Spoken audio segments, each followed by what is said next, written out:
Good evening, everyone.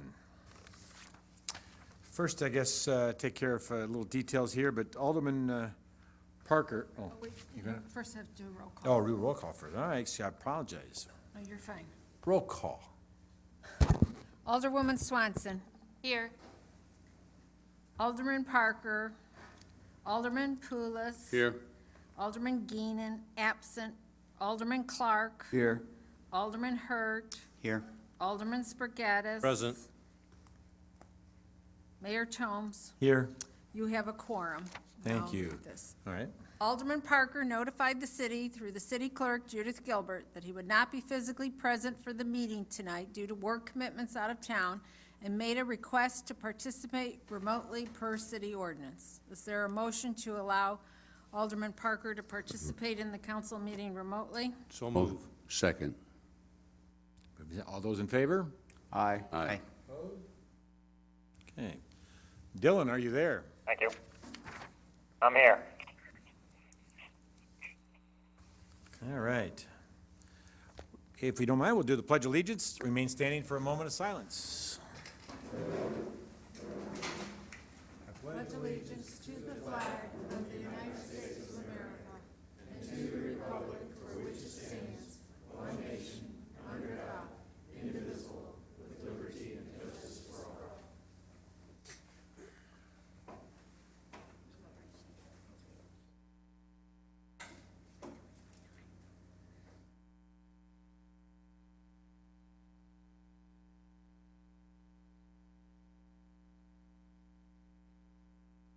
Thank you very much. All right. Public comment. We have two people signed up, but first would be Mr. Nelson. You just missed us up here, didn't you? Just missed these meetings. It seems vaguely familiar somehow. I'm not sure why. I'm here, actually, I'm the volunteer executive director for the Rock Island Park and Recreation Foundation. And I wanted to give a little bit of little information and also make a little bit of a plea. We are participating in the Birdies for Charity. Just in case any of you are interested, I do happen to have a few forms that I'd be more than happy to pass out. We also have an upcoming event coming up on August 1st called Swing for Kids. And the way that works, it's an opportunity for two players to play together. They both get one iron and a putter. They can share their iron. I suppose they can share their putter if they want to, but it's more of a fun event. We're doing it at Saukey Golf Course. You play 10 holes, you get to throw one out, but it's much more about just having some fun and raising some funds for the foundation. And people can sign up for that if they go to www.swingforkids.myevent.com. I'm sorry, it's not shorter, but that's the way it works sometimes. Again, it's www.swingforkids.myevent.com. And it's $65 per player. It includes a dinner, and this will be our third annual one, so it's been a nice fundraiser for us to do some good things. And then coming up later this year, we also happen to have two wine dinners. There's going to be one on October 10th and also one on December 5th. Those are both going to be at down at the Riverfront Grill. And we do that with Dimitri Wineries, so that's really kind of a nice fundraising event also. So I encourage people to come do that. You can find out more information also on the Park and Recreation website. But again, this is a nonprofit organization, 501c3. We're just here to try to raise some funds for Park and Rec. And to give you some idea of what we've done, we've already given several $1,000s in terms of scholarships for youth to be able to participate and go to camp, take swim lessons, sport programs, a number of other activities that we've done with that. We've provided funding to do some of the parent-taught swings. The goal is to try to have those at all the primary parks, so we've been purchasing those. We've provided some funds for Douglas Park for that renovation, and also for First Tee, which is another program geared for youth. We're in the process through the First Tee of trying to purchase a couple of vans that provide access for our kids to be able to go out and learn about the First Tee program and golf out at Highland Springs. So all these are revolving around our youth here in Rock Island and supporting them. So that's my plea. I don't know if anybody has any questions. Be happy to answer any if you have any. Otherwise, if you can, we'd love to have you participate or come out and play golf or come to one of the wine dinners with us. So thanks so much. Thank you, Bill. Good to see you. Great ideas, thank you. You bet, thanks. What is different is you get to talk in the beginning of the meeting versus the end of the meeting. This is a real plus. And I don't feel like I have anything hanging over my head, you know, Yeah, I there say you the go. wrong thing. So, no, all good, very good. It Thanks is so much. good, thank you. You guys do Yeah. great work. So, thanks so much. Ellen, I know you signed up, but I believe you're doing a presentation. I was overzealous, I apologize. No, you're fine. No, that's fine. Just wanted to acknowledge. Is there anybody else that would like to address the council before the meeting starts, the rest of the meeting, I should say? We have officially started. Okay. All right. We have item number 6. Minutes of the June 10th, 2019 meeting. Move to approve. Go ahead. Move to approve the minutes as printed. Second. Moved in second. Any discussion? All those in favor say aye. Aye. Opposed? Aye. Oops, sorry. Dylan, I apologize. It's okay. We do this many times. Yeah, that's exactly. All right, item number 7, update. Couple items here.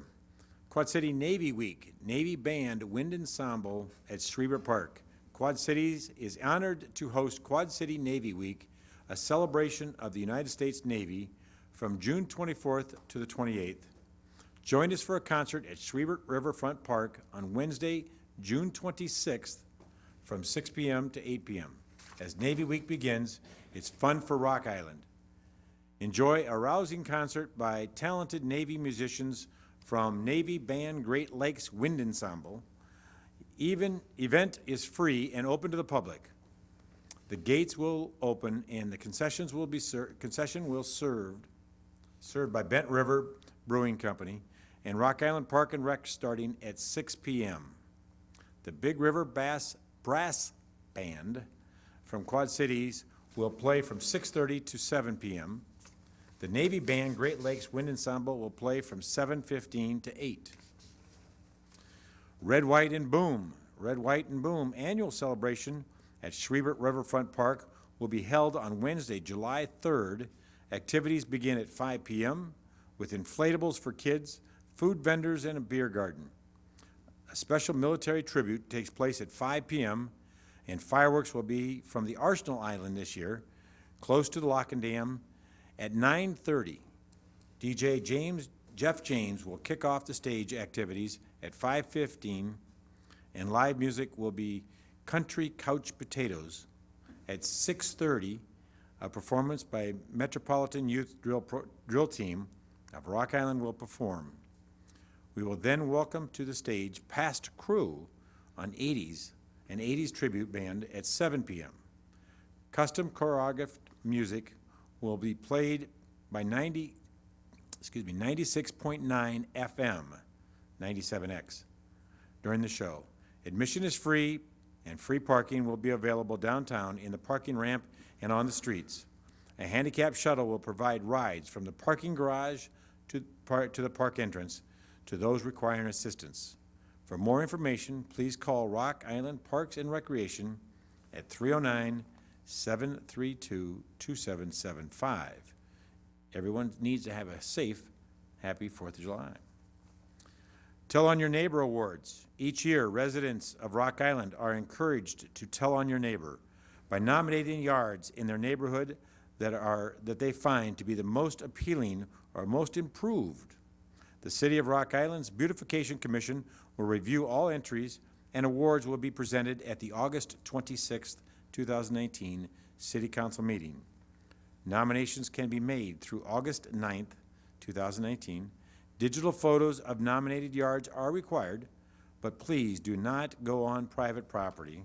Send the photos and address of the nominated property to the Community and Economic Development Department via email at douglas.catherine, and it's DOUGLASS.KATRYN @rigov.org. For questions, please call 309-732-2905. Thank you. Yes, please. All right, item number 8. Proclamation declaring July 3rd, 2019 as Red, White, and Boom Military and Arsenal Appreciation Day. Please.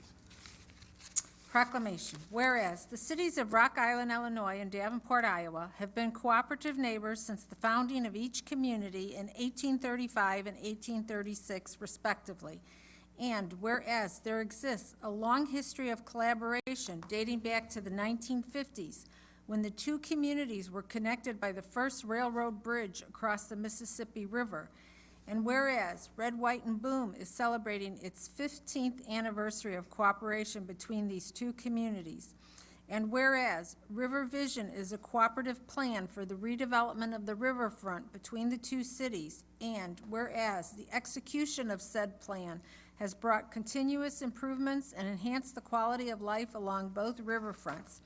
And whereas we honor the birth of our nation, those who gave all for our great country, and those who serve today to protect our shores. And whereas Arsenal Island and the military commands located there have been a significant part of the history of both communities. And whereas our communities commemorate the Rock Island Arsenal and the Arsenal's importance to our region and nation. Now therefore, be it resolved that I, Mike Tomes, Mayor of the City of Rock Island, along with Frank Clips, Mayor of the City of Davenport, congratulate both of our cities for their improvements to the riverfront and also the Rock Island Arsenal on all its past achievements and innovations, and look forward to celebrating future successes. We do hereby proclaim July 3rd, 2019 as Red, White, and Boom Military and Arsenal Appreciation Day in the City of Rock Island. I don't know if there's a John or anybody, or you want this, you would like this, or? John always likes to get a picture taken of himself.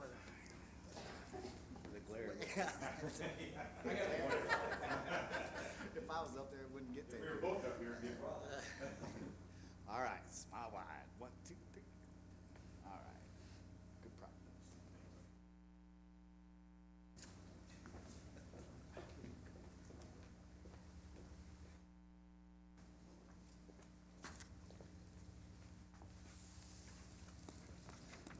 Item number 9. Presentation of the May 2019 Keep Rock Island Beautiful Award. All right. Now, Ellen, is this the Ellen's?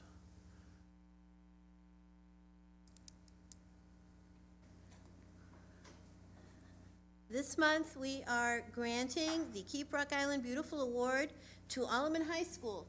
In recognition of your outstanding efforts to keep our community clean and beautiful, congratulations from Keep Rock Island Beautiful.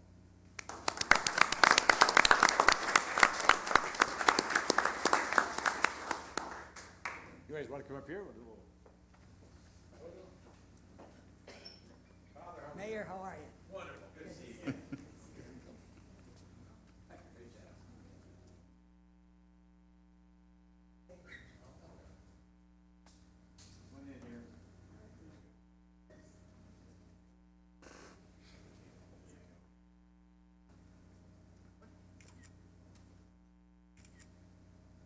Now they're looking at you. All right, 1, 2, 3. Perfect. No problem, thank you for the commitment. Thank you very much. Thank you very much.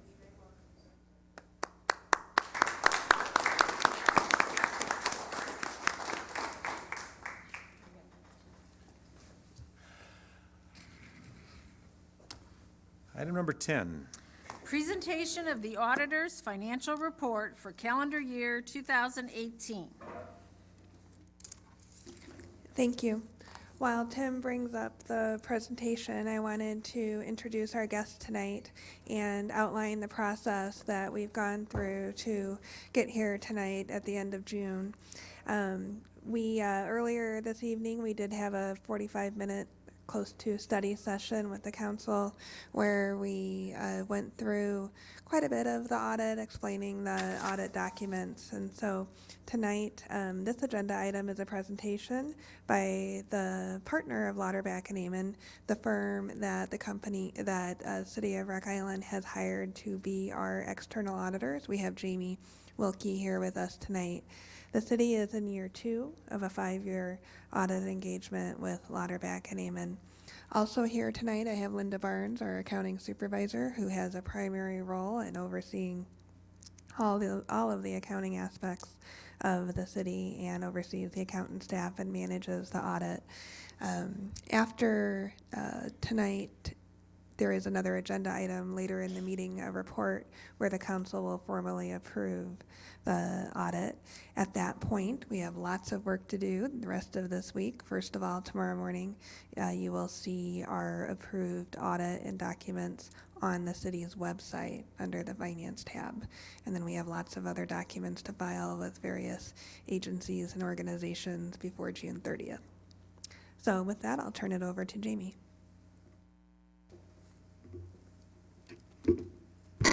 Good evening. As Stephanie said, we certainly did a more thorough review of the audit document in the prior work session. So my presentation for this evening will be very high level and certainly address any questions. As I did in the earlier session, I do want to point out and give thanks certainly to the staff. They do an outstanding job preparing for the audit. This is a 6-month process from start to finish, so a lot of coordination and communication over those 6 months to be sure that we have the appropriate documents prepared, and as Stephanie alluded to, for all of the filing requirements. There seem to be many interested parties these days with government financial statements, so still a bit of work to do yet this week to get all of those boxes checked. So briefly this evening, if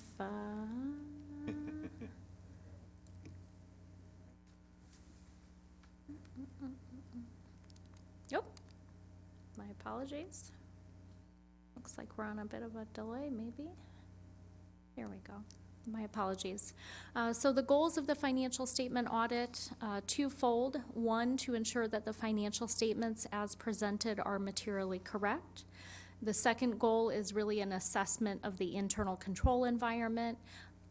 I think it's got a mind of its own. I'm going to set it down.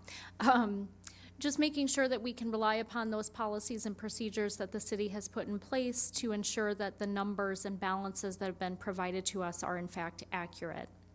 A few key documents within the larger bound audit report itself that I want to point out this evening. Pages 3 through 9 provides what we call our transmittal letter. Transmittal letter provides background information on the profile of the city, local economic information, major initiatives, as well as awards and accomplishments for the year. Page 10 of the document provides a copy of the Certificate of Achievement for Excellence in Financial Reporting. Just know that is another third-party independent review of the financial statements on an annual basis, and really the highest level reporting we can have for a government entity. So you'll find a copy of last year's award.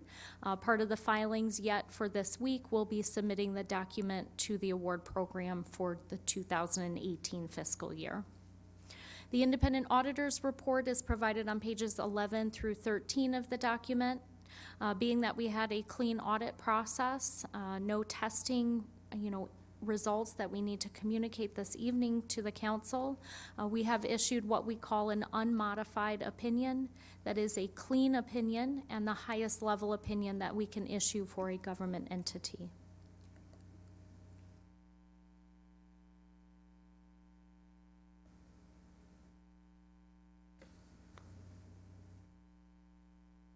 I'm not sure.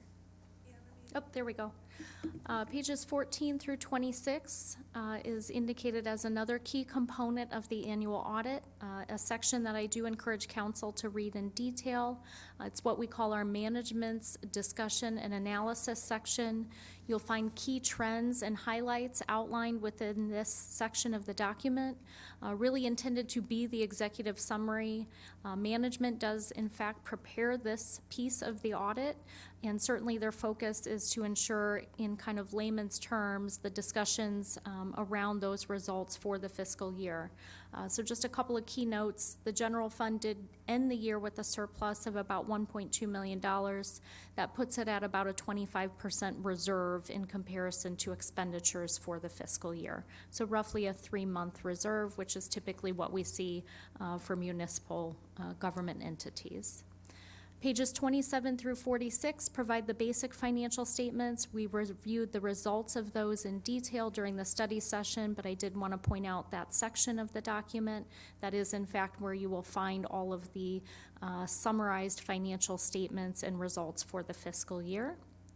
And then pages 196 through 226 provides an important section as well, that being our statistical section, where you will find all kinds of 10-year trend information. So really just a brief summary on some of the major sections within the CAFR, or Comprehensive Annual Financial Report. General fund results I alluded to, but I wanted to point those out so we can see history over the last 4 fiscal years. December 31st of 2018 ended with available fund balance of just shy of $9.5 million. That again equates to roughly a 25% or 3-month reserve.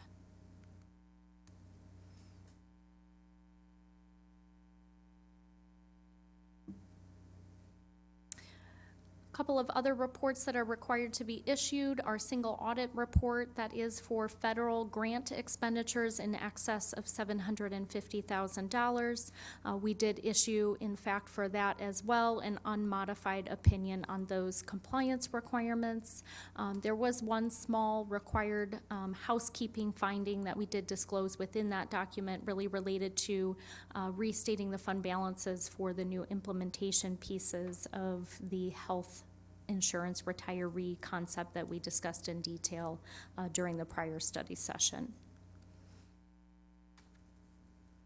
Management letter is our opportunity to provide recommendations each year, outline any findings that we might have. I'm happy to report we have no internal control related issues, no new recommendations that we are making as part of that communication. We had one prior recommendation that relates to a Governmental Accounting Standards Board, or GASB, change that was required for December 31st of 2018's report.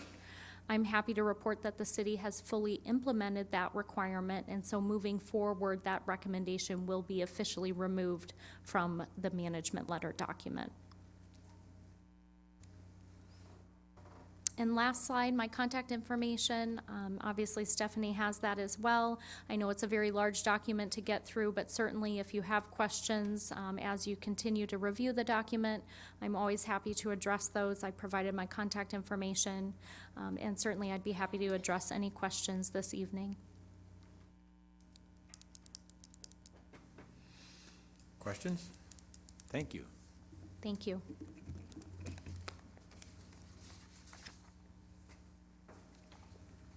All right, item number 11.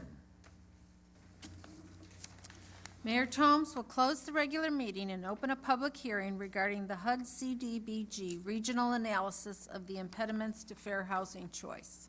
All right, the regular meeting is closed. Hearing is open. So this is the last, I'm sorry, I'm like losing my voice here. The last opportunity for the public to come up and give us comments, feedbacks on the analysis of impediments to fair housing.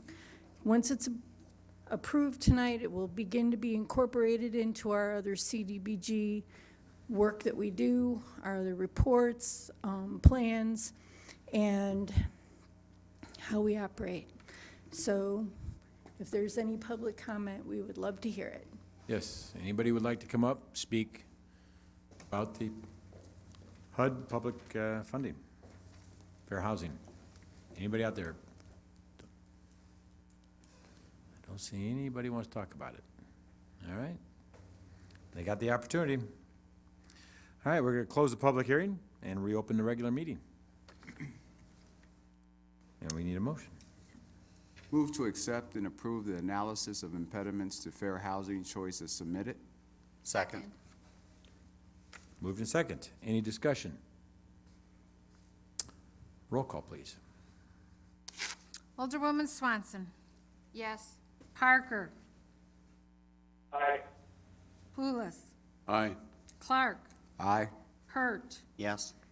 Spargattis. Yes. 6 ayes, no nays. Motion carried. Item number 12. A special ordinance removing the 2-hour parking zone on the south side of 23rd Avenue between 14th Street and 15th Street. Move to consider suspend the rules and pass the ordinance. Second. Moved and second. Any discussion? I will be abstaining from this. Okay, go ahead. Vote. Yes. Go ahead. Is there a sheet up there to sign, PJ? There is where? Oh, no. All right. He's not used to doing it from that side. PJ Foley, 2222 14th Street, Rock Island. Actually, I'm for this. I just live a half a block away, and we got this in the mail. Just wanted to speak about parking in the neighborhood, which is good, especially where I live on 14th Street. I know 15th, where there's, permit parking for the neighbors, so we do appreciate that. I understand this will alleviate some parking concerns for the teachers there on the north side there of Rocky.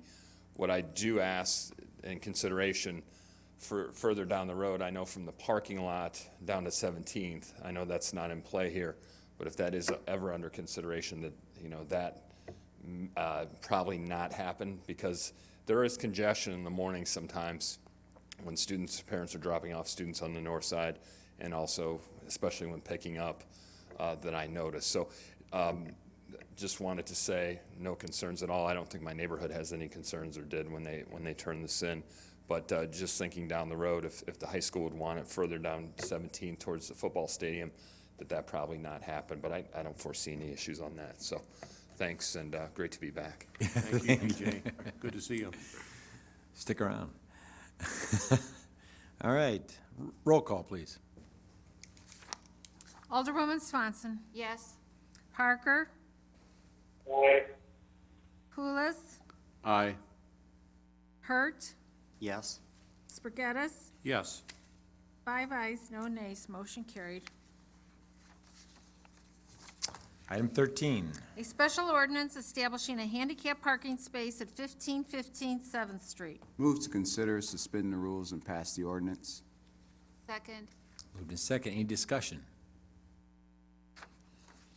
Hearing none. Roll call. Alderwoman Swanson. Yes. Parker. Aye. Pulis. Aye. Clark. Aye. Hurt. Yes. Spargattis. Yes. 6 ayes, no nays. Motion carried. Item 14. Claims for the weeks of June 7th, 2019 through June 13th, 2019 in the amount of $1,624,717.11. And June 14th, 2019 through June 20th, 2019 in the amount of $438,733.29. And payroll for the weeks of June 3rd, 2019 through June 16th, 2019 in the amount of $1,522,462.97. Move to allow the claims in the payroll. Second. Moved and second. Any discussion? Roll call. Alderwoman Swanson. Yes. Parker. Aye. Pulis. Aye. Clark. Aye. Hurt. Yes. Spargattis. Yes. 6 ayes, no nays. Motion carried. Item 15. ACH payments for the month of April 2019 in the amount of $1,685,324.56, and for the month of May 2019 in the amount of $4,607,858.13. Motion to approve the ACH payments. Second. Moved and second. Any discussion? Roll call. Alderwoman Swanson. Yes. Parker. Aye. Pulis. Aye. Clark. Aye. Hurt. Yes. Spargattis. Yes. 6 ayes, no nays, motion carried. Item 16. Purchase card claims for the period of March 27, 2019 through April 26, 2019 in the amount of $59,680.81, and for the period of April 27, 2019 through May 26, 2019 in the amount of $50,186.62. Motion to approve the purchase of card claims, except the following. Second. Oh, So got it. oh, sorry, you gotta do your following first. Date, April 30th, 2019, to Lands End Business Outfitters for clothing by former Alderman Mayberry in the amount of $156.63. In addition, on the date of 5/14 of 2019, payment to Gulf Oil by former Alderman Mayberry in the amount of $25. Date 3/27/2019 to Stecker Graphics by former Alderman Mayberry in the amount of $60. Date 4/19 of 2019, Stecker Graphics by former Alderman Mayberry in the amount of $194.72. Date 4/18/2019 to United States Postal Service by former Alderman Mayberry in the amount of $277.20. Second. Moved in second. Any discussion? Yes, I have some. Okay. In light of transparency and calls I've gotten and comments made to me, I would like to, for the body here and those people listening at home, review what the purchase card payments for the alderman for the months of April and May have been. For April, gas was charged by former Alderman Mayberry for $111, Alderman Spargattis for $30.67. May gas was charged by former Alderman Mayberry for $65, Alderman Spargattis for $42.78. Food purchases for the month of April, Alderman Parker for $19.45, Mayberry $19.59, Spargattis $22.43. For May food purchases, Alderman Spargattis $20.73, Alderman Gainan $12.59, Alderman Parker $14.66. Additionally, Alderman Spargattis charged $28.88 to Hy-Vee, $20 to Handy True Value, $11.38 to Walgreens. Alderman Hurt mentioned Alderman Mayberry's charges to Land End, Stecker Graphics, Post Office, Rock Island County Clerk. Alderman Swanson, Pulis, and Hurt also had $75 each to the IML Conference for newly elected municipal aldermen, people, officials. And then there was a charge, which I have no idea what they were, but it was a square charge to QCLO, Alderman Parker for $20 and Alderman Spargattis for $50. So I just wanted, in full disclosure, for everybody to know those are the purchase card purchases that we are being asked to approve tonight. Any other discussion? I would like to, just an added comment. The motion is basically to raise emphasis on the need for the restructuring of the city policy regarding the use of the purchase cards, which will obviously be addressed during a study session upcoming. The goal here is to obviously provide some definitive guidelines which will ensure accountability and transparency within the council. I'd like to just comment that at that study session, I will discuss my expenses to the rest of the council so they'll understand them fully. Okay. Any other discussion? Well, we intend, Yeah. I'm sorry, go ahead, Dylan. No, go ahead, Mark, it's okay. My intent here is for us, as far as gas purchases are concerned within the city, is to make sure that we follow the IRS guidelines. That's what they're there for. They supersede whatever policy this council may have now or have had in the past. I think it's necessary that we follow those. And it's just a matter, it's not that difficult. And can I clarify something as well? Although there were many gas purchases that we're not particularly fond of, the one that, and there's probably going to be a question on why there was only the one gas charge by Alderman Mayberry that that I'm proposing we not approve, is because it was made following my swearing in to office here. So I think that was totally inappropriate. That's my just to clarify that.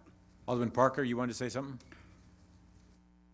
I have a few questions. First, I would just like clarification as to how or why the purchase card wasn't shut off. I'm not sure what the proper nomenclature is. What's the city's practice with making sure that those cards are deactivated after an alderman is no longer alderman?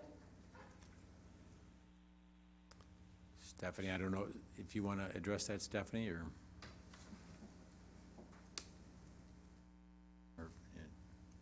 I was just looking at the date. So which was the date of the one that you are not approving of Mayberry's?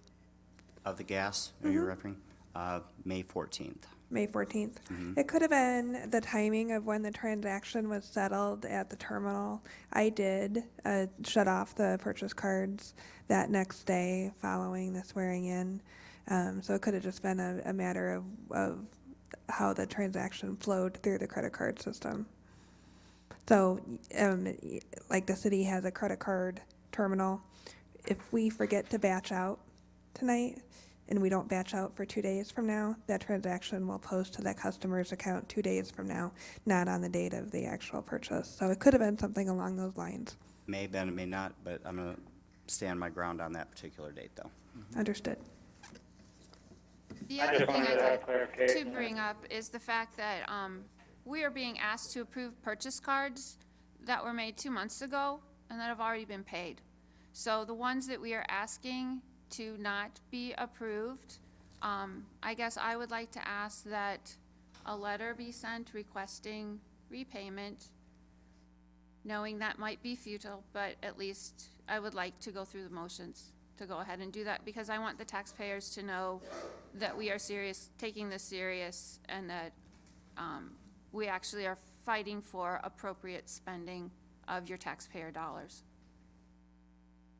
And on that note, actually, we did send, and we did not address all of the expenses, but we did send a letter from my office back on the 21st regarding some of these. We'll be happy to modify that letter and include the other items that the aldermen and alderwomen have spoken about tonight. All right, Thank you.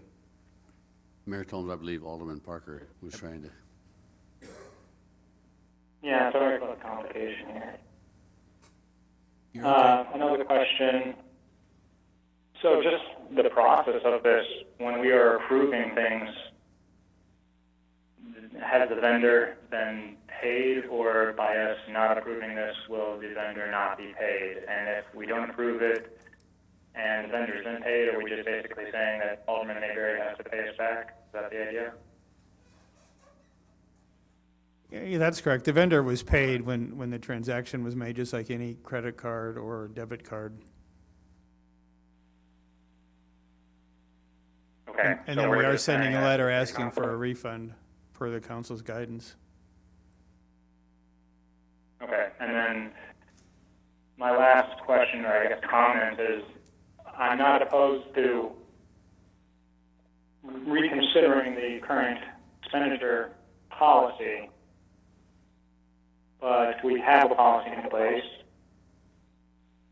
We have said that IRS guidelines need to be followed for gas, et cetera. And so can we not approve expenditures even though our policy says that that's up to the alderman to decide? I'm just asking for procedure. I'm not saying that I agree or don't agree. I just want to make sure that this is appropriate. With regard to that, Alderman Parker, I would say that obviously the process for the expenditure of any city funds has to be approved by the city council, and that's the reason for going forward with that approval. And I do think that the city council has the ability to to make those decisions. That's why those are brought before the city council. Certainly, if someone wanted to challenge that, for instance, if they wanted to sue in small claims court and say, hey, I think I was completely entitled to do X or Y, I suppose they could. But once again, I think the city council is, they can make a judgment call and say, hey, we don't think this fits within our policy. And I think that certainly when you have things such as IRS policies that, as Alderman Poulos said, supersede any ordinance that we might pass anyway, that's certainly within your purview. And I'd also like to say that, you know, at the July 8th study session, we are going to be discussing this. So we will be, at least I will be advocating for changes to the purchase card policy. And I'd like to invite the public to come since it's an open meeting and you can hear what everybody has to say about it. All right. Enough discussion on that. How about a roll call? And it's the motion with those exceptions. Yes. Alderwoman Swanson. Yes.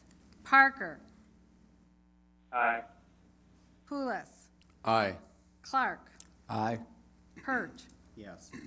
Spargettis. Yes. 6 ayes, no nays. Motion carried. Thank you. Item 17. Report from the Public Works Department regarding the selection of Civil Constructors Incorporated of East Moline, Illinois, to perform the necessary repairs to the Super Pulsator Bay on a time and materials basis with a not-to-exceed limit of $115,000. Move to approve the selection of the contractor on time and materials basis and approve the necessary repairs as recommended. Second. Moved in second. Any discussion? Just make sure my phone number can be with the vote. Okay, roll call, please. Alderwoman Swanson. Yes. Pulis. Yes. Clark. Aye. Hurt. Yes. Spargettis. Yes. 5 ayes, no nays. Motion carried. Item 18. Report from the Public Works Department regarding bids for survey-grade GPS units, recommending the bid be awarded to Precision Midwest of Plainfield, Illinois, in the amount of $21,378.55 for the purchase of a Trimble GNSS rover. Move to award the bid as recommended and approve the purchase. Second. Moved in second. Any discussion? Roll call, please. Alderwoman Swanson. Yes. Parker. Aye. Pulis. Aye. Clark. Aye. Hurt. Yes. Spargettis. Yes. 6 ayes, no nays. Motion carried. Item 19. Report from the Public Works Department and F3 Marina regarding a renewal of the lease agreement with the Coast Guard Auxiliary at Sunset Marina for $1 per year. Move to approve the lease agreement as written and recommended and authorize the city manager to execute the lease agreement. Second. Moved in second. Any discussion? Roll call. Alderwoman Swanson. Yes. Parker. Aye. Pulis. Aye. Clark. Aye. Hurt. Yes. Spargettis. Yes. 6 ayes, no nays. Motion carried. Item number 20. Report from the city clerk regarding a resolution approving the partial release of executive session minutes and the destruction of audio recordings for the same executive session meetings. Move to approve the partial release of executive session minutes as recommended and adopt the resolution. Second. Moved in second. Any discussion? All those in favor say aye. Aye. Aye. I need Aye. a roll. Oh, Aye. say that. Oh, I'm sorry. And never mind. Mistake. A roll call is needed because it's a resolution. Okay, thank you. Roll call, please. Alderwoman Swanson. Yes. Parker. Aye. Pulis. Aye. Clark. Aye. Hurt. Yes. Spargettis. Yes. 6 ayes, no nays. Motion carried. Item 21. Report from the Finance Department regarding the Comprehensive Annual Financial Report, CAFR, and other audit documents for the fiscal year beginning January 1st, 2018, and ending December 31st, 2018. Move to approve the audit documents as recommended. Second. Moved in second. Any discussion? Roll call. Alderwoman Swanson. Yes. Parker. Pulis. Aye. Clark. Aye. Hurt. Yes. Spargattis. Yes. 6 ayes, no nays. Motion carried. Item 22. Report from the Finance Department regarding an adjustment to the calendar year 2019 budget, increasing the Martin Luther King's Department of Human Services 906 fund expenditures by $37,923.82 in order to expend unused and increased grant funds. Move to approve the budget adjustment as recommended. Second. Moved in second. Any discussion? Roll call. Alderwoman Swanson. Yes. Parker. Aye. Pulis. Aye. Clark. Aye. Hurt. Yes. Spargattis. Yes. 6 ayes, no nays. Motion carried. Item 23.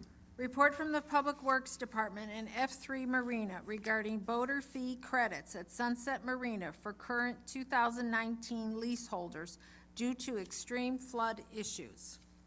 Move to approve the credits as recommended. Second. Moved in second. Any discussion? Everybody understands what's going on there? All right. Roll call. Alderwoman Swanson. Yes.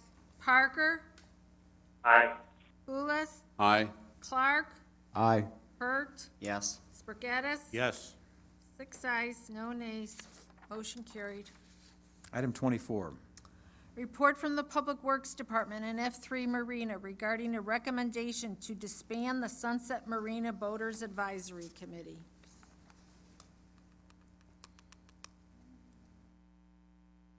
Move to disband the Sunset Marina Boaters Advisory Committee as recommended and refer to the city attorney for an ordinance. Second. Moved in second. Any discussion? Change here, obviously, is that F3 is now managing it versus the city. Yeah. And so they still have great communication with a lot of the boaters, and so. Roll call. Alderwoman Swanson. Yes. Parker.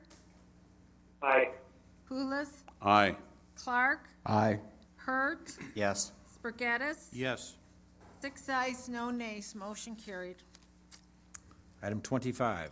Report from the Community and Economic Development Department regarding a request from Saratoga Capital for a third extension to their development agreement until December 31st, 2019, to obtain the property and to complete the project with all code compliance issues resolved and receive an occupancy permit no later than June 30th, 2020. Move to extend the agreement and refer to the city attorney to prepare the appropriate documents for execution by the city manager. Second. Moved in second. Is there any discussion? I guess, is Mr. Yes, Mr. Eastep is in the audience and can address us. Yes, I would like to ask him to come up and clarify some Yes. things. Hi, my name is Sam Eastep with Saratoga Capital. I'm the developer of the Best Building, of course. And I'm here tonight to, speak in support of, certainly of the extension as proposed, with the goal of completing a project that, I look at as a partnership with the city that we set out to fix an issue, project that didn't get finished and that was, a big mess.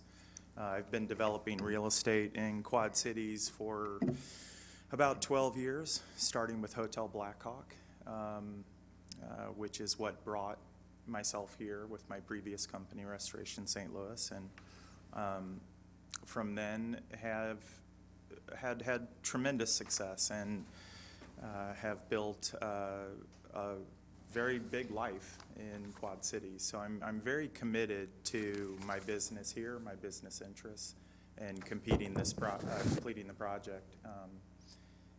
I've learned a long time ago to respect real estate development almost like Mother Nature. You just don't know what's going to happen, and there's a lot to it, and this project has been very challenging to underwrite and to finance.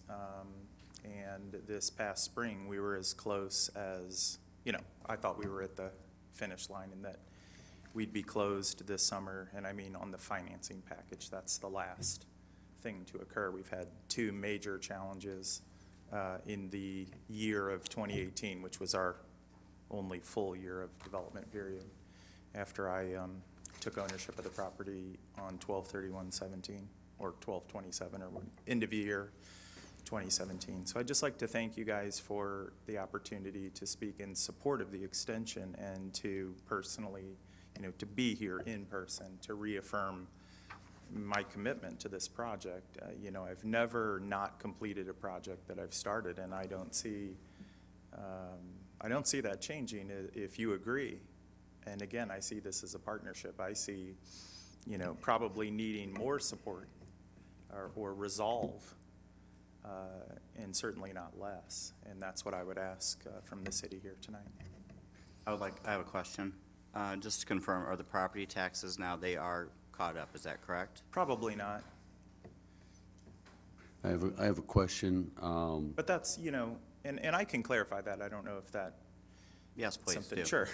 Because I was informed that they were, but not by Sam. It's my understanding that they were brought up to date sometime within probably the last 30 days. There was, I believe, over a 2-year period, maybe 2 years and 11 months, they were purchased by two separate individuals, and I think that's a summary that was provided to council, and I think that accurately reflects the status of the taxes up until a month ago, and then they were paid off, and I believe. That's correct. Possibly paid off by Mr. Romer, I'm not certain. I apologize. I always get confused with Iowa, the 2 times a year system. So the way that, and to make sure that I'm ultra clear on how the ownership is structured, I think that seems to be something that's come up recently. But I won't go all into it, but essentially during 2017, what I call the Trump tax reform, which is just kind of nomenclature, but the tax reform bill of 2017 changed the federal historic tax credit program dramatically. And so there's a transition. So if you're in the program after this date, you have to have the new rules, which are substantially less value. And if you grandfather into the old rules, you have substantially more value. So of course, I was determined to, like millions of other developers around the country in this business. And the way to do that is to acquire the LLC so that you do not change the taxpayer. And the taxpayer, you have to have a continuous taxpayer. So it prevents new buyers and new projects from being in the old rules. So that's what we did at the end of 2017. I believe it was creative. It preserved 7 digits of much needed source. And so as part of that, I kept, as just kind of a logical negotiation thing. So as if, like any other purchase, things on this side of the line, Mark Romer's responsible for. I'm not going to sign on his debt. I wouldn't just walk into an entity and sign on $5 million of debt and personally guarantee it. So Mark guarantees that. But it's my entity. It's my company. It's my building. So I have Mark responsible for whether it's taxes, and so that payment that Mark made was because he's responsible for anything on that side of the line. So, and I'm sorry, I thought that we had it doesn't matter, like Davenport, one of the 2 per year, but I don't think that's how it works here. But yeah, other than that, I believe Mark has caught up on those obligations, so. Thank you. When do you realistically think the project will be done and ready for occupancy? So if you were kind of back home in our office, we have a schedule that shows still closing this summer. So our plan previous to this was to be closed in June. Talk about closing financial. I'm sorry, I keep doing that, right. So that's just my lingo, is when we get to this part, that's the only thing left, is to close on the financing package. And that's a big event in this business. So By comparison, if you look at the urban campus, which I completed in 2018, basically the middle of 2018, that was a 4.5-year project from door to door. So from the moment we shook hands and said, let's do this project, to closing on the project, financing, building, and opening the building. And that was a 6-month financial closing. So it's a significant event. So we have a whole, that's what we call the closing, because it's a big deal. And I still intend to close this summer. I mean, that would be our plan. So we've had just this spring, part of this is all of the layers involved, and you have to be willing to do that, right? We always talk about this, of course. I know many people in real estate who say, why do you mess with all that? Why don't you just buy, build, run, gun? Well, you can do that. It's just not what I do. I believe that to get the best outcome, to be able to build the best product, the things that I want to deliver and be a part of, this is the way to do it. And these projects don't work otherwise, as probably we've all heard in this room. Urban redevelopment projects like that don't work without this kind of assistance, unless we want to build a real stinker of a project. I guess maybe that would work, maybe. But this thing's even different because it has $5 million of sunk construction that's worthless in the building. And so that's a huge hurdle on a building that's, 70,000 feet. And that's before you got involved. Yeah. Yeah, absolutely. That has nothing to do with me. I approached this project to be a solution with the city, the city's goal, and there are a lot of new faces on the council, and certainly some old faces, but the goal, the business plan at the time for the city was to preserve the value of the substantial amount of money that was in the project, which is still in the project. And I agree that there's only one way to do that, which is to complete the project. And so I think, in my opinion, the city was correct in looking at that, because it's better than losing $1 million. I would like to say, though, I can't speak for everyone else, but I applaud your efforts and your commitment to try to work with the city regarding this. And on the other hand, I think our concern would be, how many times we have to keep doing the extensions, and when does that kind of run out? So you understand probably where we're sitting with this whole thing. Completely, absolutely. So again, I feel the same way. I'm exhausted too. But there's only one answer for me personally, Randy, Understood. which is to finish the project. There's no reason that the project won't be finished.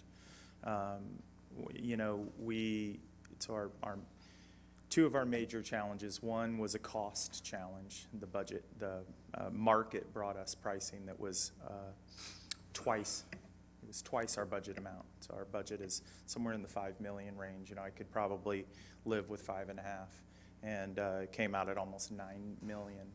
And so that, we went into a 6-month-long value engineering, some good things, some things we had to scale back, and just wacky market pricing, all that. That was challenge one.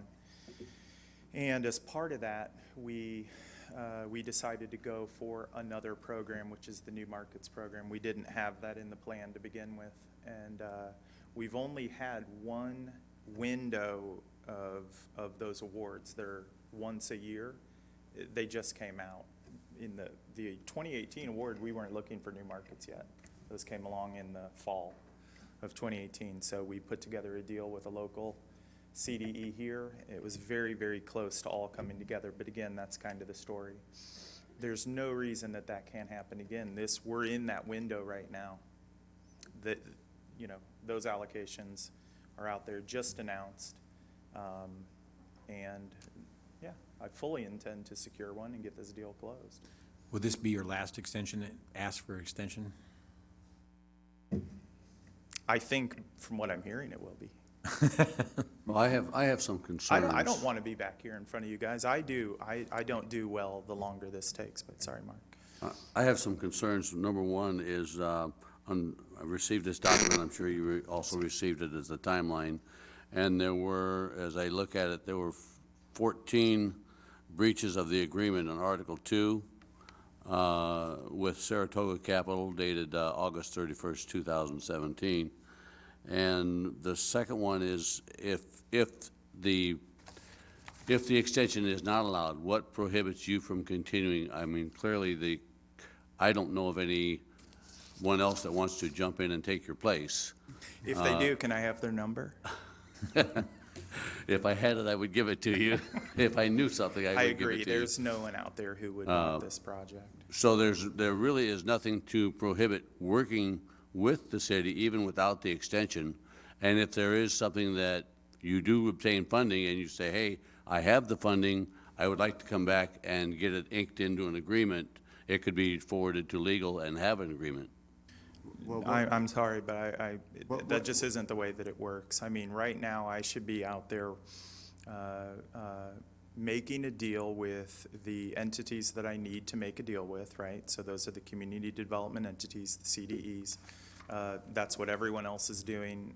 The awards were just announced.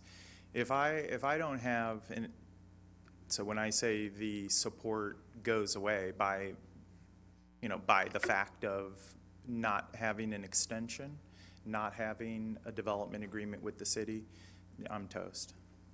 In the sense that, convincing an investor to come into a deal, spend that kind of money on their legal, fly people here, drive people here, whatever it is, it just doesn't work that way. And that's why in the layers, the entitlements and the city support, those things are down here in the first bricks. And I understand that you guys need to do what's best for you. And I guess the way that I'm looking at this, I'm not sure what anyone gains by not having the resolve to get the project finished. The city isn't losing any money with me or spending any money. By design, we agreed that no city money, because the city already has, $1 million in that project, which I would love to see value come to the city. That's the whole business plan. And if the city decides to not support the project, I don't know that I can hold it together. I'm not sure how that works, and I'll miss this window as well. So what happens if you don't get the New Market Award? I mean, is it a given that you're going to get it? Well, nothing's a given, but I see absolutely. I mean, I've been doing this for 20 years. I don't just throw around statements and guarantees and things of that nature. I'll get the allocation. Okay. And the reason is because they're out there for projects just like mine. One of the bright spots here over the last couple of months is that our project did pass all of the pre-screening, is what it's called. So with PNC Bank, who's the partner bank of the local CDE, and the CDE, all of our intake, and we qualify on every level. We had commitments from those entities. We missed our bank commitment, which we now have. We missed that by 30 some odd days. And so I just need to merge those two. And if it's with another CDE, that's the business that I'm in, delivering.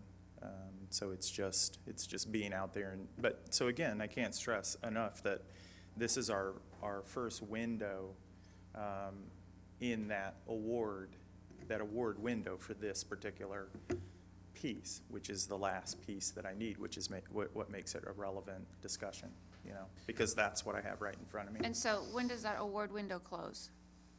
Well, it closes just by so here's kind of how it is. It's just a supply and demand thing, right? You have all of these projects and developers and business people who are waiting on the sideline because the demand is great for these programs. The awards come out and there's a rush of demand. So it's generally as long as it takes those CDEs to make deals, because you'll call them at some point and they'll have made all of their deals. They'll have, so like the local CDE has 35 million. Average deal is probably 5 million, 6 million, something like that. So So if 6, 7 deals and that'll be it. So if we did an extension of, say, 1 month or 3 months, would you know at the end of a 3-month time frame if you had that new market? award? Sure. The problem with the 1 month is that I don't think I would do that because again, it's a narrative. You know, I have to have a story. I have to have something for people to believe in. And a 1 month, just, you know, a lot of things can happen in a month, you know, and again, for people to throw in knowing that there's only a month is not a strong, you know, it's not strong. It's And it just a seems like weak that would story. send the message that the city does not support this project. If we start saying a month, or we're saying that we don't want to give the extension, it seems to me we either say we support the project with Sam or we don't. Even if you don't mean to say that, That's what it because was. we're not all there, you know, it's just like any business, you know, but in this particular business in real estate development, it gets underwritten. I get underwritten everything, the costs, the city, you know, these are the first things that get asked. And so sure, I mean, that's just the nature of the business. So, you know, taking those baby steps would, it just, you know, maybe that would work, but I think So if you that- didn't get it, would the project be completed?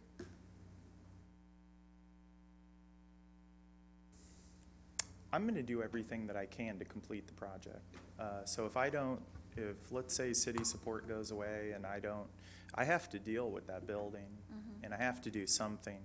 I just don't know what it'll look like or when it'll look like, you know, and I'm not really in a position to answer that because, you know, my goal is to get that project finished. And I really don't spend a minute thinking about, you know, what kind of, you know, grade D version can I end up with. Right, But 'cause my concern- certainly that's what it would be, some Right, my bad concern is version. if we go ahead and issue an extension and say the extension takes you to completion of December 31st of 2020, and you don't get the new market funds, is there a plan B? Will it be completed at 2020, or will we come back and be asked for a new extension to go and prospect for other investors? Well, let me make sure that I'm ultra clear. You know, I can only speak for myself, but I try everything that's possible to get the project. I'm not saying that I'm hanging my hat on the new markets. What I am saying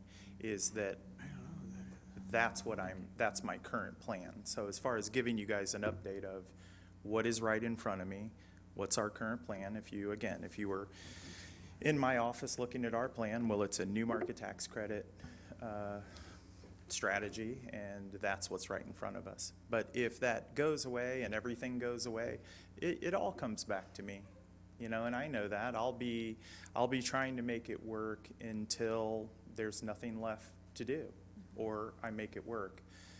But that's not what our goal is here. You know, we got into a partnership to make this project work, a good project to fix that mess. And I guess what I'm saying, asking respectfully, is what would we gain from not supporting the project? We would set out a path to end up with one of those versions, a grade D version, nothing, versus having resolve and getting it done. If this were to pass, would it be reasonable to assume that you will give city council updates, maybe at a 2-month increment or every 2 months or something, so that we're kept apprised of Absolutely. what's going on? Yeah, I mean, I'm an open book. If we get to know each other better, you know, if you guys ask me to be here, I think I invited myself this time. You know, I'm happy to be here. It is what it is, and I certainly hope, here's what I hope and plan on, which was our plan. I actually didn't anticipate, it would seem to me that the business goal would remain the same for the city, which is to recoup the taxpayer dollars.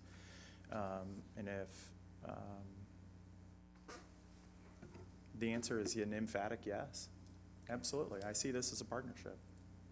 And then investment by the city, we don't have to pay anything until buildings No, done? and so with city staff, and I think we agreed early on that, you know, here's what we'll do. You know, we will kind of prove it, that we're not asking for anything, and I was fine with that. either Chandler or myself, we put that out on the table early on just for this, to build a little trust that the city isn't, essentially, it doesn't cost you anything for this. It's all upside. And you're right, Mark, there is no one else who wants this project. I know that, I've been around long enough. It's a tremendous mess. And, you know, some of those parts didn't come together for me, including the $4.5 million in bank debt that's on that project. You know, I didn't expect the bank to not budge, because I've never seen that before. I've never seen a bank, I don't even know how they don't have a FDIC examiner camped out in their office with reserves equaling $4.5 million. And again, that's not, you know, I don't want to see anyone lose any money. That doesn't do me any good. But it's over for that bank. It's over. There is no value in that building. No one would pay a $500,000. Not the way that it is with the bank debt on it, right? And that's that. So some things didn't go as I planned. That's also just the nature of the business. And I have to find a way to hold the support together with the other interested parties and believe that we all believe there's a lot of reasons to continue on and get the project done. And we were very, very close just a few months ago. Just for clarification, it would be my personal belief that the bank did not lend that money to an LLC with no assets or only the buildings as an asset. My belief is that the reason that they are able to sit on that is because there's a personal guarantee. Oh, yeah, there is, sure. I mean, so they're not sitting on that building, they're sitting on somebody else's personal assets. I'm presuming those are Mr. Romer's personal assets or his family members. So I just want to be clear that that's likely the case. No, I agree. And the other question I But have banks is... that's easy to separate. They can separate the asset and go chase the borrower, on Sure, which absolutely. I encourage them to do. So the other thing I think I want to make clear is, even if you were to get, my reading of the agreement is that if you're not satisfied with the return that you're able to get, even if you were to get these credits, I don't believe that you're obligated to go through with the project. That's my reading of it. Is that, Oh, you believe really? I'm misunderstanding?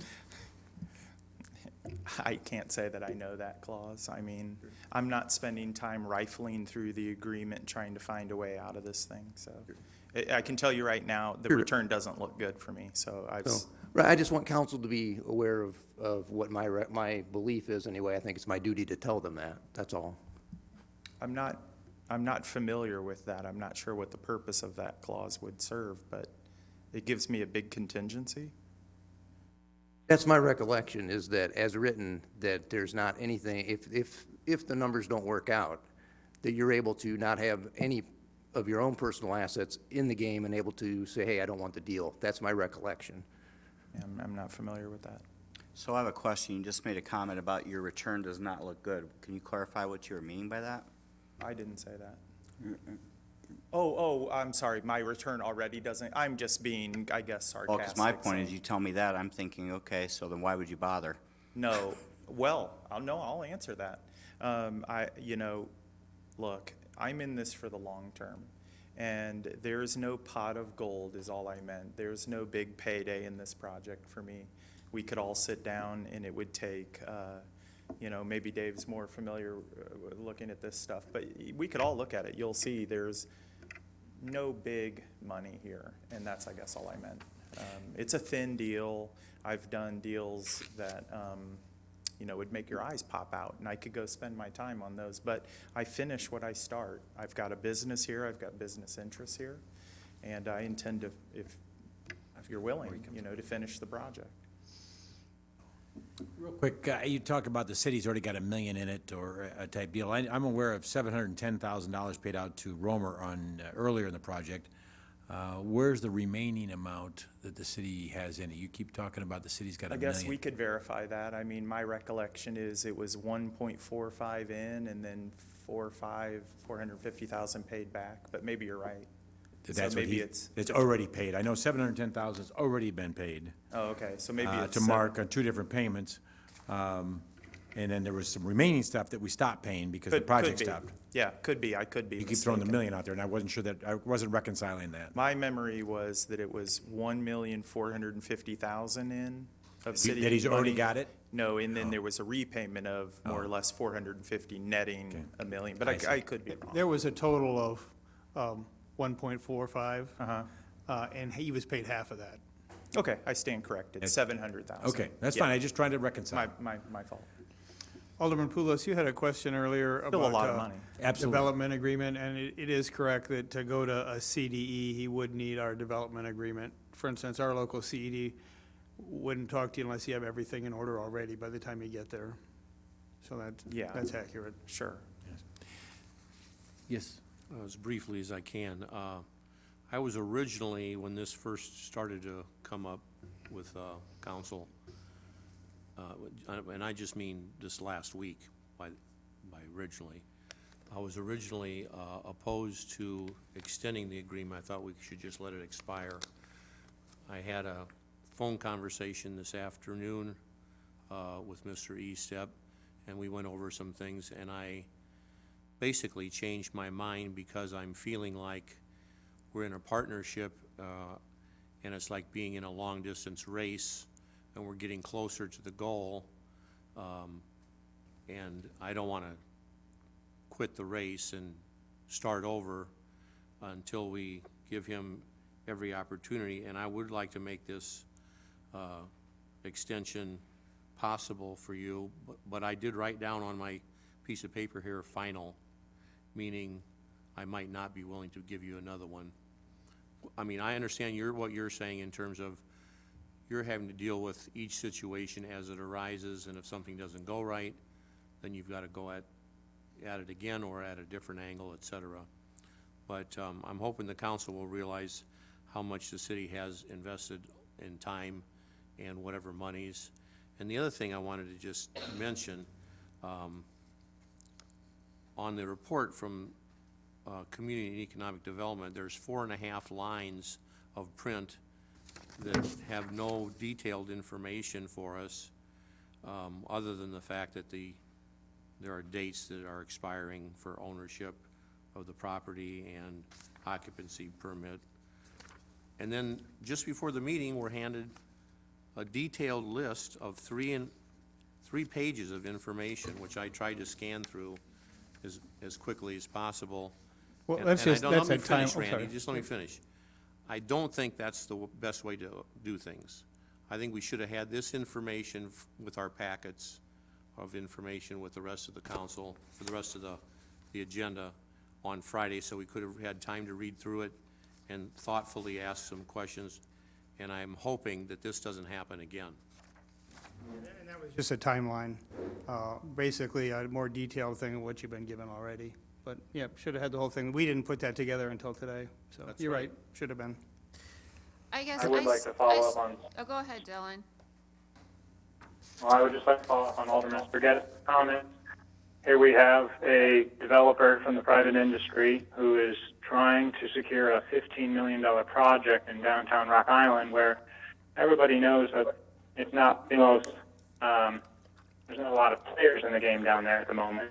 And we have members of the city council asking fundamental ABC questions about how development works to the developer, regardless of the decision. Perhaps this is why the city of Rock Island gets a bad reputation for being unfriendly to business. We need to have this type of information and this type of education on the subject at hand for the private developers before us.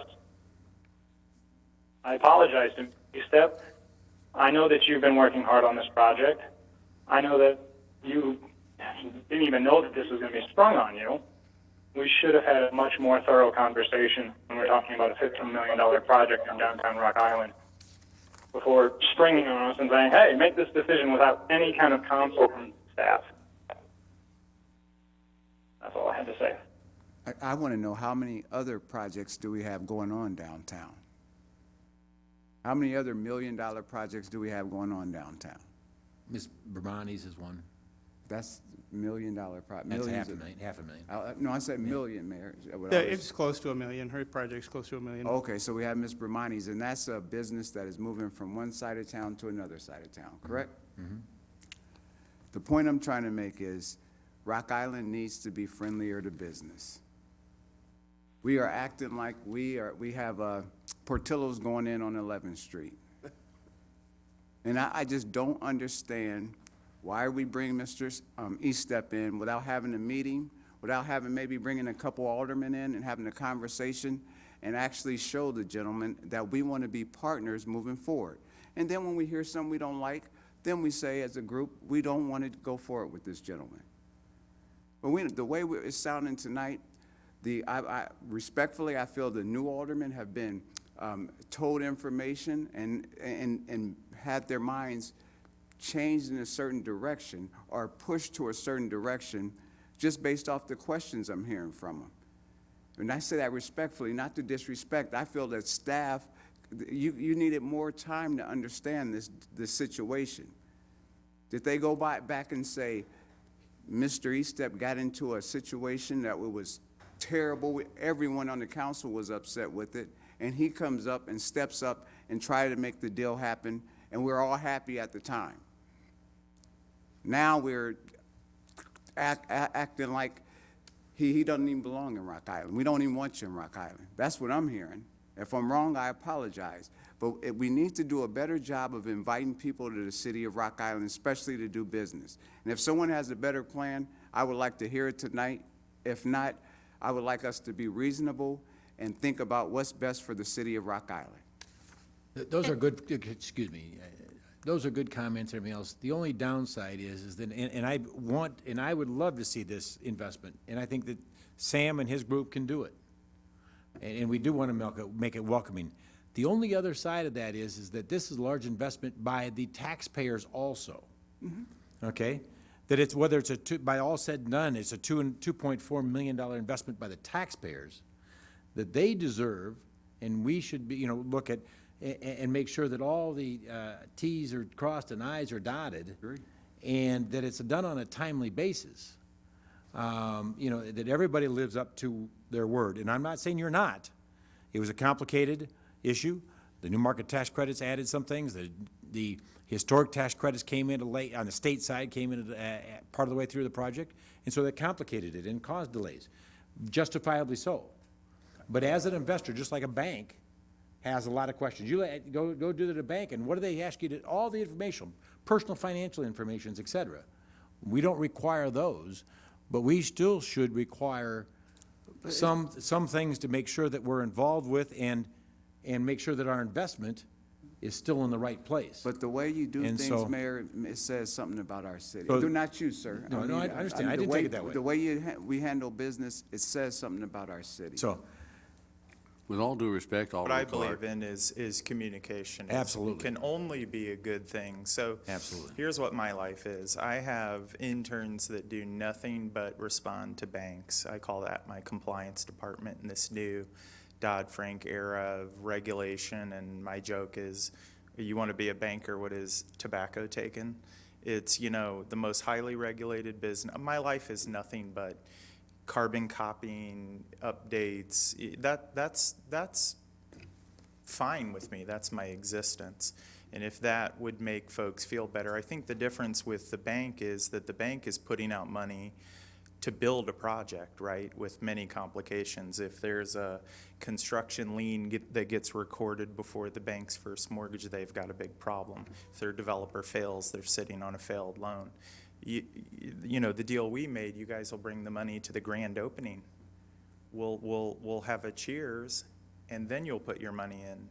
And so it is quite a bit different, and I'm happy for that. I mean, that's the deal we made, and I'm fine with that. But that's much, much different. And I would like to add that it wasn't our intent to A, B, and C you to a point of exhaustion up here, but it is. Okay. We have we have 3 new council people, and we're trying to get up to speed with what's taken place over the last few years and try to be as knowledgeable as we can. So I hope you don't feel like we were trying to bombard you with maybe what some may feel that they weren't questions that were significant, but to us, I think they were. And again, we're trying to get caught up to what's going on here. No, look, I mean, you guys, that's what you're elected to do. And I would just like to say, I did have a 45-minute conversation with you on the phone, and I really appreciate that because you shared a lot of information with me. And the questions that I am asking, they are very pointed and they are very direct, because I kind of feel like this was thrown at me at the last minute and I'm being blindsided on it. And I really feel uncomfortable moving forward, me personally, with a vote, just because I kind of feel like I have not been given all the information. You've been gracious in giving me information. I kind of feel like our Community and Economic Development Department has not. And so I apologize for that, for asking all the questions, but I'm trying to educate myself so I can make an educated vote on behalf of the citizens of this city. And I do agree with Alderwoman Swanson regarding that, and you were very informative in the conversation that took place between you and I this morning. And again, I do appreciate that. There was some information that I was unaware of, so again, thank you for that. That's correct. And Sam and I have had a lot of conversations over the weekend and everything else. Part of the issue, is, once again, is timing is this agreement would have expired June 30th. We don't have a meeting until July 8th, so it had to be addressed. Otherwise, it would have expired, and he wouldn't have, the extension would have been more difficult. So the shortness in time was based on the expiration date of this. And I believe it was brought up the last council meeting or the council before, and the council said, let's sit on it. It was brought up, and the council At did the say. goal settings. You remember that? It was at the goal It's setting. Yeah, so it was brought up by up. staff, and council's direction was just to hang on and let's see what happened. And then Mr. Eastep came forward and asked for the extension, and that's why we're here. Well, It in is- all, it in is all last fairness, minute. if this was brought up then, why was this not presented to us at that time and wait until the, I guess just because it wasn't asked for, we should have given it to you at that time. I mean, there's a lot more information than this. no, I understand, but That's just that a was sort of a something that came summary. up, and if we knew this was coming, I think we would have actually liked to have seen this back then. That's right. So would we have an opportunity to go ahead and wait until the July 8th meeting to go ahead and vote on this? I know your contract expires on the 30th, but I don't feel like I have enough information. I mean, I have a lot of questions internally to ask, and I really don't feel prepared to vote tonight, and I wish that I had 2 weeks to get some additional information, because like I said, I'm scrambling to get up to speed on this, because I've been given really nothing. One of my recommendations, real quick, my recommendation also would be to amend, if we were to stick with the motion that's out there, is to maybe amend that to read minor modifications, whether it be by the city attorney or the city manager, because there is, if it was to be extended, because there are a number of avenues things have changed. Once again, obviously the dates of closing of financials, the date of when the project could be completed, but also the incentives that are out there. The incentives that we gave and agreed to were based on a TIF, which is based on an increment above and beyond where the base of that property tax assessment was, and that was also based on closing this thing or having it completed and increase that value a couple years ago. I mean, we'll round numbers. I hate to say a year and a half. I don't read the exact number, but we'll call it 2 years ago. So that money would have been in the TIF pot to offers the incentive. Now it's not. And so the total dollar amount that we have to be able to offer out could be different than what it reads now, as far as, and so that Mayor, could be- that sounds like just. Do you mean just the TIF from my building? Yes, well, the TIF, yes, exactly. Just, Sam, we're discussing now, so I don't know what, are you, I will let you finish. I'll take the hit on that then. No, I'm not taking a hit. I'm not No, totally hitting. I I'm mean, volunteering that if that's all we're talking about, That's what I call minor modifications. That's all I'm saying. If you extend it, if you wish to I extend would it. rather keep moving Yes. and if that has to be on me, and that's probably fair. I do believe in I believe in resolve in keeping the support because, this is a critical time right now that I'm in every day, and that's what I should be focusing on. Should the project continue, I need to be working every single day and lift the uncertainty off of the project. if I lined up all the people who are involved in this project and I'm footing the bill for all of them, we need to keep moving. I agree. In response to your question, Alderwoman Swanson, certainly, I don't know what effect it would have on Sam's end, but certainly you could modify a motion and say, we want to continue, we'll extend to date certain, and then, whether that's 2 weeks, 4 weeks down the road, to see if you're going to give further extension, you certainly could make that motion if it was amended. So that is a possibility, but I don't know what effect that would have on Mr. Eastep. I have one more question. Very negative one. If I could ask one more Although question. I'm sorry. Oh, go ahead, I'm sorry. No, Sam. no, I just wanted to acknowledge Alderman Swanson's goal of getting additional information. I'm a due diligence nut, of course, I'm going to look at everything, and I'm going to look at it again, and then I'm going to feel good about the decision. So I completely understand, and I guess I don't feel good about any of this either, actually. I'm uncomfortable with all of it. I have many commitments to many people that I am pushing and driving, including myself. My family's money is in that. And at this point, I just want to keep moving. But I do want to acknowledge your goal. I guess I would suggest, even for myself, at this point, the circumstance, the end of the day, net, what I believe the best thing to do and the most important thing to do is to keep moving and keep working. 6 months isn't going to change, I believe, anything for anyone other than myself. The city's not going to put in any more or less money. No other idea is out there as far as I can tell. I'll have to deal with the building. And so to me, I think that's simply just the smartest business decision. Right, and for clarification, you own the building, correct? Correct. Got it, okay. I purchased the LLC, which is called Riverview Law. That answers my question. Mr. Poulos, you had something you've been trying to say for the longest. So when it says here that he has You're to still not gonna get to say it. obtain the property by December 31st, 2019, that's already, Yeah, that really means closing, as Sam has referred to. Financial Closing closing. is the financial closing. Financial That's package. obtaining the whole package for the property. Now, are you absorbing that $4.5 million loan, or is that part of the new financing, or does that Here, stay put it with this the way. premiums? So we need, let's make the numbers easy. $10 million of new money, right? So I have to, let's say that's what it would be to build the project, and I have to borrow 14.5 million, pay them off and get rid of them before I even swing a hammer. Okay. So we're down in the hole 4.5 million before we do anything. And that's been the issue with the underwriting the whole time, Alderman Clark, thank you very much for yielding the floor. It'd be like your Portillo's, is that a restaurant? Yeah. If Portillo's had to come to town and they had, the place had burned down, they had junk cars out there, they had rats, they had the health department, one guy was going to jail, and then you wanted them to open up a restaurant. You could apply this to any business. It's no different than mine. You have to overcome all of those things. And frankly, the timing is relative.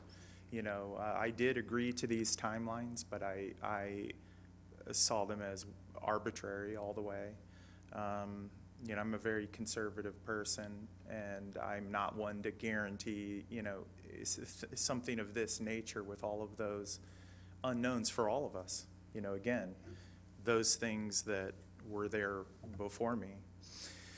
And I've had projects take a lot longer than this. It's really not that unusual. Our full development was 2018 and then into the spring of 2019. It's really not that different from any other project, so. And that's how long these take. Alderman Poulos, did you get your question? I think that Alderman Swanson relayed my feelings on this. It was just a lot of information, and I really didn't feel comfortable coming into, looking at the document that we have here. I had some serious concerns. This has been a long project. Again, I'm not a developer, and I appreciate what you do, and I appreciate any developer that comes to Rock Island Would love to give them every benefit of the doubt, as long as that train is moving down the track. And it seems like the train has come to a place in the track that it just didn't meet. And that's my biggest concern right now. Will 6 months make a difference? It will. I mean, I think I brought my bank financing today. It's dated May 15th. You know, we're just there, and our window is out there under our current plan, which involves this program, at least under this iteration. And then if in 6 months the project's not closed, you know, obviously, I guess it won't really matter to you guys what happens to me. But you know, it won't be pretty. But that'll be what happens to me. I'm not sure what'll happen to you guys. Thankfully, you know, I don't want anything to happen. I want you guys to get your money's worth. Alderman Dillon, were you going to say something? Well, yeah, I think that we need to take into consideration,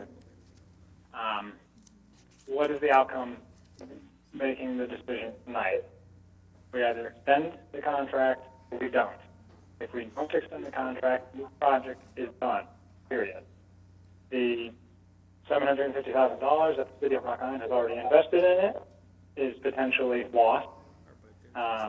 We start from we start from ground zero. And I understand the frustration. I've already voiced my frustration about feeling like we haven't been sufficiently provided information about this. But we need to do good for doing business in Rock Island. It's 6 months. I think that we owe somebody who came in and said, hey, you have a colossal mess on your hands and you're in the hole $750,000. I'll work with you. And nobody else was knocking on the door. I want to be a good partner to Saratoga, and I'm asking us to do that tonight. All right, are we, with the motion still on the table? Nobody's changing the motion or amending it? If they're not, then we'll call roll call.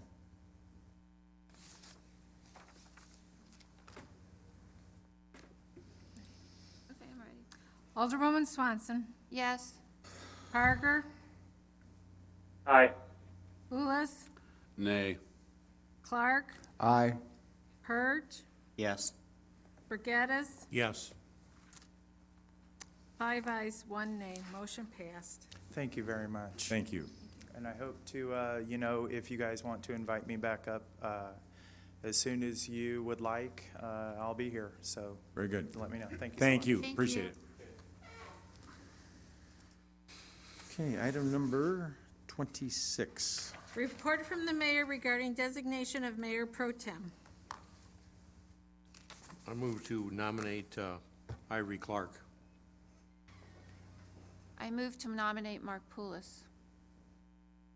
There's a motion on the table already. Someone needs to second it. And I second. I couldn't hear that, what you said. So I think what he was saying was that there had not been an opportunity for a second on the initial motion for Alderman Clark, I think. Is that correct, Dylan? Yes. My bad. It's okay. So did, Alderman Parker, did you second Alderman Spargettis' motion to nominate Ivory Clark? Yes. So Now? if I just wanted to add why I nominated Ivory. Is that, wait a minute, the issue is, can we have a second nomination or not? Go ahead, you're going to vote on the motion to. You do that one Yeah, first the and then first go one, to the yeah. next one? Right. Okay. Have discussion though, Ken. Yes. I just wanted to make sure that, which came first. Yes, go ahead. Oh, just briefly, we try to have a different person every year. Some councils just automatically pass it to the next person in line, others vote on it, depending on seniority or other things. I feel Ivory's got probably the most experience on the council, and I'm not against any other nominations or any other people who might be considered, but I'm supporting Ivory for the fact that he does have the experience more so than any of us. How many years have you served so far, Ivory? 6 years. going 6 on years. If I count my first term, I'm 6 years now, but I'm not running. So, that's all I want to say. I think Ivory would do a great job as mayor pro tem. Okay, so my understanding is the motion's on the table, it's been second, we had the discussion, we'll take a vote on this. If it does not pass, then we'll move to the next, another motion. So, we have a roll, whoa, I apologize. Jeez. It's not a roll call though, is it? Yeah, but Dave, I just asked Dave if we should do a roll call, so it's very clear. Okay, we're gonna do a roll call, even though it doesn't call for that, we're gonna do that one, so there's clarification. All right, so roll call. Alderwoman Swanson. No. Parker. Aye. Pulis. I'll have to abstain. Clark. Abstain? Hurt. No. Regatas. Yes. We have a tie. May I ask a question of the attorney? Sure. What are the implications of the abstained? Well, for the abstentions, then obviously those votes don't count, just like they do in any other abstention. So we have a 2-2 tie, which would be a situation where if you have either 2-2 tie, 3-3 tie, a motion does not pass. And then it is possible for the mayor to vote for a tiebreaker. He is not obligated to, but he can if he would like to. Can I say, I really admire Ivory.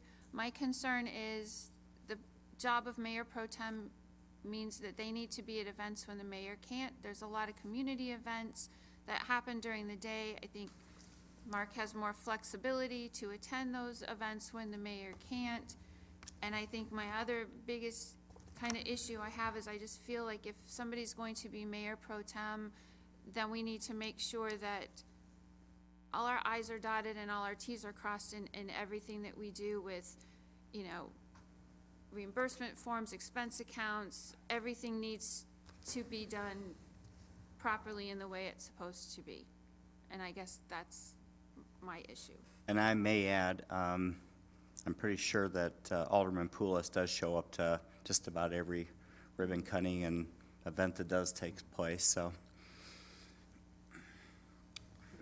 So when I was first asked to do this, I don't want to say much, but when I was first asked, I told the mayor no because of my time restraints.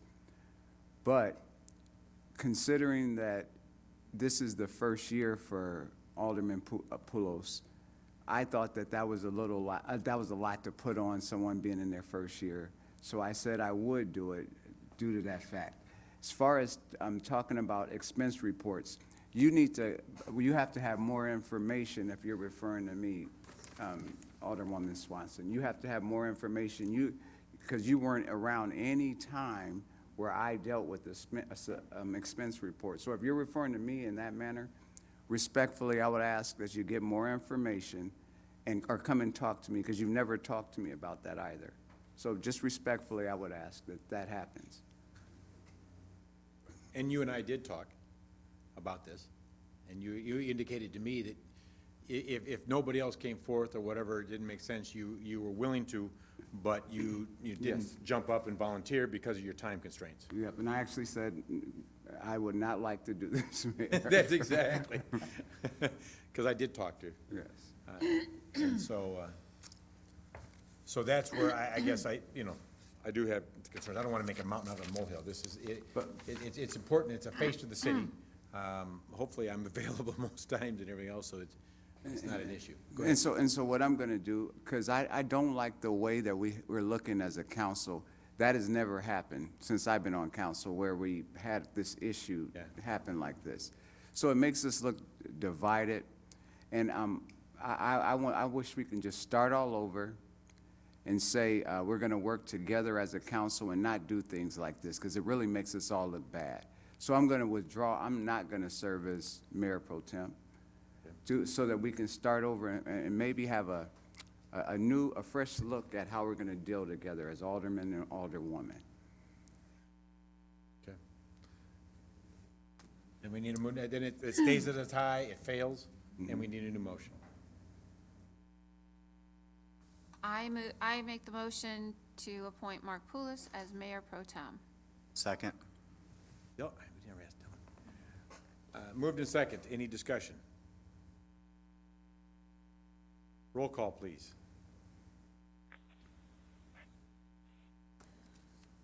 Alderwoman Swanson. Yes. Parker. No. Poulos. Abstain. Clark. Aye. Hurt. Yes. Brigadis. Yes. 2, 3, 4. 4 ayes, 1 nay. Motion passed. Thank you. Good comments, Mr. Clark. Item 27.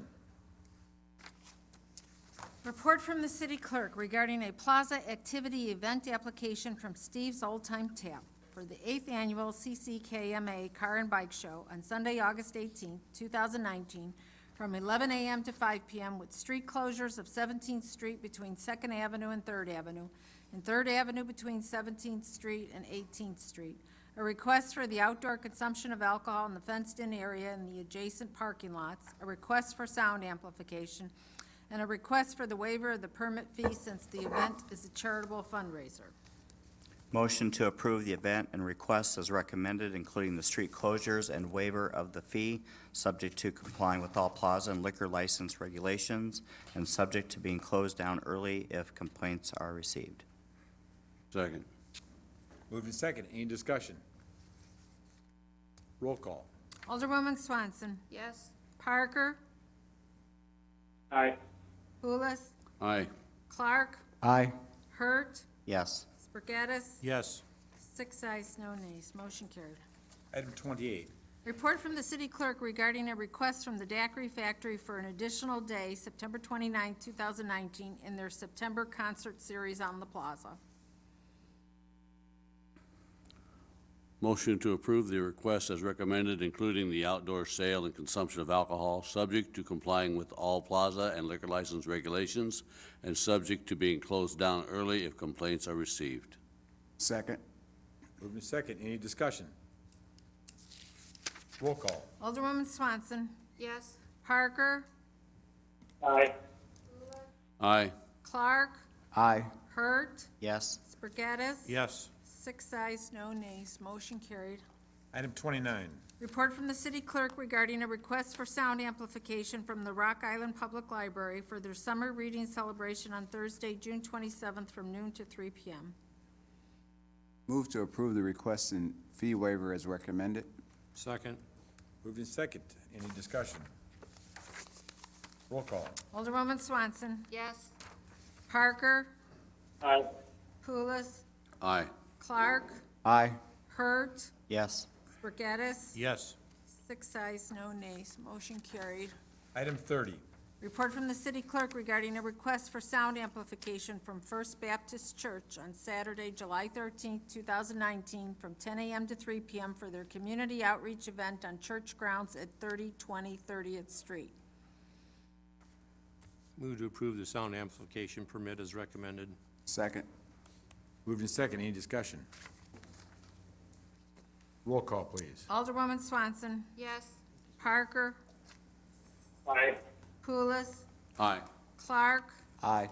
Hurt. Yes. Spargattis. Yes. 6 ayes, no nays. Motion carried. Thank you. Okay, item 31, other business. Is it Dave Jagger? Did he stick around? Or he got answered? Dave's not here? Alman High School, so maybe that was in regards to the other award. Pardon? Must have been. Any other council members have any? I have one, due to the nature of transparency and working with that and full disclosures and et cetera, if nobody, the council has any objections, I'd like to see us televise the study sessions also. If there's no objections, we could, start that, it's no cost to the city. We're here. I think that's a great idea, because I think citizens would appreciate learning more about some of the stuff that we look at on a more in-depth nature. I agree with that. Okay, yeah. Thank you, I just. Wait, Tim? sorry. What's that? I'm sorry? Is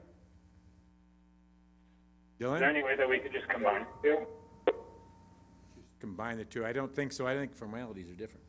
I would have to check on that with the IML handbook, because I don't know off the top of my head, to let you know that, Alderman Parker. I can certainly look into it and let you know. Yeah, sorry, there's no delay again, but we had to start council meetings at 5:30 and then just include it in the agenda, because reporters and everybody looks to the council agenda. Yep, separate agenda for the study sessions. Putting them all together in the same one might be good, if possible. And sometimes there is a delay between the two sessions because it doesn't take as much time. Yeah, get done earlier then. Just roll from one to the other, so then it doesn't officially start at 6:45, then it would be, I don't know. We'll have to have the attorney look into that and see the best way, but it sounds like the thoughts are in consensus that it should be televised and YouTubed and. Yes. And I guess for clarity, not making a decision, That's correct, yes. We'll make a report, I'll make a report, and then obviously it would be on the agenda to make an official change if that were going to happen. Just for anybody that's out there, making sure that we're complying with the OMA. Well, we can still televise, right? No, yeah, right. No, what I'm saying is a decision about whether we're going to or what we're going to do would have to come up at another session to be voted on, is all I'm saying, just But in not to case. televise it, but to put it Yeah, together. if we're gonna put it together, correct. yes. Yeah, 'cause so we're set to televise on the next council meeting, Okay. the next study session. Any other good for the cause? Then we have item number 32. Executive session 5 ILCS 120, Section 2, C5. The purchase or lease of real property for the use of the public body, including meetings held for the purpose of discussing whether a particular parcel should be acquired. The exemption in this section regarding the acquisition of real property only applies if public agencies are discussing formulating the terms of an offer to purchase real estate or discussing the seller's terms, or if they are considering strategy for obtaining specific real estate, and there's a citation for a legal case, which I won't read. Move to go into executive session for the exception cited. Second. Moved and second. Any discussion on that? Roll call. Alderwoman Swanson. Yes. Parker. Aye. Pulis. Aye. Clark. Aye. Hurt. Yes. Spargattis. Yes. 6 ayes, no nays. Motion carried. Okay. Thank you.